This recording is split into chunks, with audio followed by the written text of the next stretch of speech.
नमस्कार, तुम्हा सर्वांचं आपल्या स्टडी पॉइंट या यूट्यूब चॅनलमध्ये स्वागत आहे। तर रेशन कार्ड धारकांसाठी सरकारने लॉन्च केले नवीन ॲप, मिळणार हे फायदे, याबद्दल संपूर्ण सविस्तर अशी माहिती या व्हिडिओच्या माध्यमातून आपण पाहणार आहोत। तत्पूर्वी तुम्ही जर आपल्या स्टडी पॉइंट या यूट्यूब चॅनलवरती जर नवीन असाल तर आपल्या या चॅनलला लगेचच लाईक आणि सबस्क्राइब करायला विसरू नका।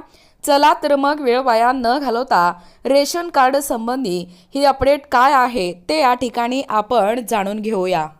बघा, या ठिकाणी तुम्ही टायटल पाहू शकता। टायटल काय आहे बघा, रेशन कार्ड धारकांसाठी सरकारने लॉन्च केले नवीन ॲप, मिळणार हे फायदे।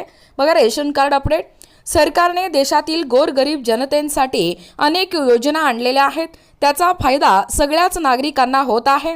त्यातील एक सगळ्यात मोठी आणि हितकारी योजना म्हणजे रेशन कार्ड योजना। या योजनेमुळे देशातील गरिबांना रेशन कार्ड अंतर्गत अन्नधान्य मिळते, तसेच आरोग्य उपचार देखील मिळत असतात। आणि अशातच आता केंद्र सरकारने रेशन कार्ड धारकांसाठी एक मोठा निर्णय घेतलेला आहे। तो म्हणजे आता रेशन संबंधित तुम्हाला कोणतीही तक्रार या ठिकाणी असेल तर त्या तक्रारीचे निवारण करण्यासाठी सरकारने एक नवीन ॲप लॉन्च केलेला आहे। या ॲपचे नाव आहे रेशन न्यू ॲप असे आहे। या ॲपद्वारे सरकार जवळपास 80 कोटी लोकांना रेशनचे वाटप करत असते आणि याची माहिती आहे। परंतु तुम्हाला रेशनबाबत कोणतीही तक्रारी असेल तर तुम्ही या ॲपवर तक्रार करू शकता। सरकारने one nation one ration card ही योजना अत्यंत महत्त्वाकांक्षी दृष्टीने या ठिकाणी सुरू केलेली आहे। या योजनेचा उद्देश हा देशातील स्थलांतरित कामगारांसाठी अन्न सुरक्षितता निश्चित करणे, तसेच अन्न आणि सार्वजनिक वितरण विभागांमार्फत राबवण्यात येणारी ही योजना राष्ट्रीय अन्न सुरक्षा कायद्याअंतर्गत देशभरात शिधापत्रिका परवानगी देते। या शिधापत्रिका धारकांना आता त्यांच्या अन्न हक्काचा देशातून कुठूनही लाभ घेता येणार आहे।